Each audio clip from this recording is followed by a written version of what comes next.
Welcome to my channel apex life Tamil. வணக்கம் நண்பர்களே, welcome to my channel apex life Tamil. நான் உங்கள் பாலாஜி, உங்களோட சில நிமிடங்கள். இன்றைக்கி நம்ம என்ன தலைப்பில் பேச போகிறோம்னா, அறிவு எனும் செல்வத்தை விலை கொடுத்து வாங்க முடியுமா அப்படின்னு ஒரு கேள்விங்க. இந்த கேள்விக்கு பதில் சொல்கிற மாதிரி தான் இந்த வீடியோ இருக்க போது, வாங்க பார்க்கலாம். இப்போது அறிவுன்றது யாராவது ஒருத்தருக்கு மட்டும்தான் சொந்தமா, அல்லது ஒரு சில மனிதர்களுக்கு மட்டும்தான் சொந்தமா, அல்லது சில பேருக்கு அது இல்லையா அப்படின்னுலாம் நம்ம யோசிக்க தேவையில்லை. ஏன்னா இந்த உலகத்தில் பிறந்த எல்லா உயிரினமுமே அறிவோடு தான் பிறந்திருக்கு.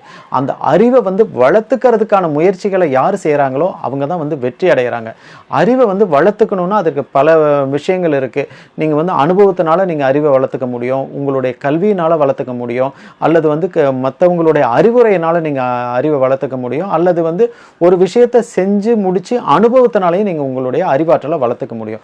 இந்த அறிவுங்கிறது ஒரு தனிப்பட்ட சொத்தா அப்படின்னு கேட்டிங்கன்னா அது ஒரு செல்வம்னு வச்சுக்கலாங்க. ஒவ்வொருத்தருக்கும் அந்த அறிவாற்றல் வேறுபடும்.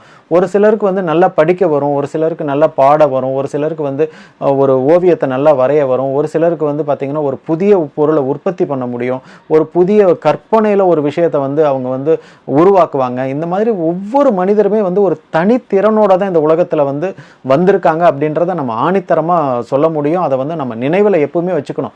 ஒவ்வொருத்தருக்கும் தனித்திறமை இருக்கும். அந்த தனித்திறமையை கண்டுபிடிக்கிறது தான் வாழ்க்கையினுடைய வெற்றின்னு நம்ம பல இடங்கள் நம்ம பேசியிருக்கோம். அதே மாதிரி தான் இங்கேயும் நம்ம அதை ஞாபகப்படுத்த விரும்புகிறோம். அதனால் நீங்கள் உங்களுக்கு உண்டான அறிவாற்றலை, உங்களுக்கு எதில் உங்களுடைய திறமையை அதிகமாக வெளிப்படுத்த முடியுமோ அந்த திறமையை நீங்கள் டெவலப் பண்ணிக்கிட்டே இருந்தீங்கன்னா அதுதான் உங்களுடைய அறிவு எனும் செல்வம்.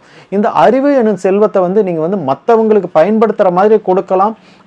மற்றவங்களுக்கு ஒரு பொருளை உற்பத்தி பண்ணி கொடுக்குறீங்க, அல்லது நீங்கள் உங்களுடைய ஓவியம் ஒன்று வரைஞ்சி கொடுக்குறீங்க, அல்லது நீங்கள் பேசுகிறது மற்றவங்களுக்கு பயன்படுது, அதனால் அதுக்காக நீங்கள் ஒரு கட்டணம் வாங்கிக்கிறீங்கன்னா அது உங்களுடைய நேரத்துக்கும் உழைப்புக்குமான ஒரு ஊதியமே தவிர உங்களுடைய அறிவாற்றலை நீங்கள் எப்பவுமே விலைக்கு வித்துற முடியாது இல்லைங்களா? விலைக்கு ஒருத்தர் உங்களுடைய அறிவாற்றலை வாங்கி பயன்படுத்திட முடியாது. அது மாதிரி ஒவ்வொருத்தருடைய அறிவாற்றலே எப்பவுமே அறிவு எனும் செல்வத்தை விலை பேசி விற்கவும் முடியாது, விலை பேசி வாங்கவும் முடியாது.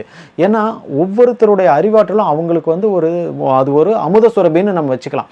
அதில் நீங்கள் எடுக்க எடுக்க உங்களுடைய அறிவாற்றல் வளர்ந்துக்கிட்டே தான் இருக்கும். அதனால் நீங்கள் அறிவாற்றலை எப்போல்லாம் நீங்கள் வளர்த்துக்கிட்டு இருக்கீங்க அப்படின்னு நம்ம கேள்வி கேட்டோம்னா, நீங்கள் எப்போல்லாம் உங்களுடைய அறிவாற்றலை பயன்படுத்துகிறீங்களோ, அதாவது உங்களுக்கு மட்டும் இல்லாமல் மற்றவர்களுக்கும் பயன்படுத்தி இந்த சமூகத்துக்கும் உங்களுடைய அறிவு எனும் செல்வம் பயன்படுற மாதிரி நீங்கள் உங்களுடைய செயல்திறனை, உங்களுடைய செயல்பாடுகளை வச்சுக்கிட்டீங்கன்னா நீங்கள் மேற்கொண்டு மேலையும் மென்மேலும் நீங்கள் அறிவாளியாக மாறுறதை நீங்கள் பார்க்க முடியும். நீங்கள் அறிவை அதிகமாக அறிவாற்றலை பயன்படுத்தலை, நீங்கள் ஒரு குறிப்பிட்ட லிமிட்டில் நீங்கள் நின்றுக்கிட்டீங்கன்னா அதே இடத்துல நீங்கள் ஸ்ட்ரக் ஆகி நின்றதை நீங்கள் பார்க்க முடியும். இப்போது நீங்கள் ஒரு விஷயத்தை நீங்கள் கவனிச்சிங்கன்னா தெரியும். நீங்கள் எந்த விஷயத்தையெல்லாம் மற்றவங்களுக்கு சொல்லிக் கொடுக்குறீங்களோ அதில் நீங்கள் பெரிய ஒரு நிபுணர் ஆகிடுவீங்க. மற்றவங்களுக்கு சொல்லிக் கொடுக்கறதுனால உங்களோட அறிவாற்றல் குறையுதா கூடுதான்னு பார்த்தீங்கன்னா நிச்சயமாக கூடத்தான் செய்யும், குறையாது. எந்த காலத்துலையுமே அறிவாற்றல் குறையவே குறையாதுங்க. நீங்கள் அனுபவத்தில் நீங்கள் பார்த்தீங்கன்னா இதை புரிஞ்சுக்க முடியும். அதே மாதிரி இந்த சமூகத்துக்கு நீங்கள் கொடுக்கும்போது உங்களுடைய நேரத்திற்கும் உழைப்பிற்கும் அந்த அறிவாற்றலினால் கிடைக்கக்கூடிய விளைவுகளுக்கும் தான் நீங்கள் ஒரு சம்பளமோ அல்லது ஒரு ஊதியமோ அல்லது அது ஒரு தொழிலாக இருந்தால் அதில் நீங்கள் ஒரு லாபமோ பார்க்கலாமே தவிர உங்களுடைய அறிவாற்றலை யாராலையும், அறிவு எனும் செல்வத்தை யாராலையும் விலை கொடுத்து வாங்கவே முடியாது. அதற்கு ஒரு குறிப்பிட்ட விலை மதிப்பே கிடையாது. அது வாழ்நாள் முழுவதும் ஒவ்வொரு மனிதனுக்கும் தனிப்பட்ட செல்வம் அப்படிங்கிறத இங்கே நம்ம இந்த இடத்துல ஆணித்தரமாக சொல்லிக்கிறோம். அதனால் உங்களுடைய அறிவாற்றலை நீங்கள் எப்பவுமே வளர்க்குறதுல நீங்கள் முயற்சி பண்ணுங்கள்.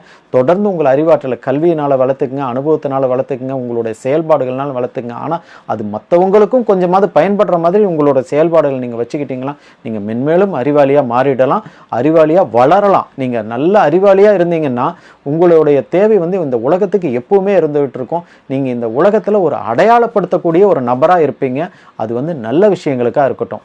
இதுதான் நம்ம சொல்ல வர கருத்துங்க. இந்த வீடியோவில் சொல்லியிருக்கிற விஷயங்கள் உங்களுக்கு பயனுள்ளதாக இருந்திருக்கும்னு நாங்கள் நினைக்கிறோம். இந்த வீடியோவை நீங்கள் உங்கள் நண்பர்களோடு நீங்கள் ஷேர் பண்ணுங்கள், எங்கள் சேனலுக்கு சப்ஸ்கிரைப் பண்ணுங்கள், சப்போர்ட் பண்ணுங்கள். நன்றி, வணக்கம்.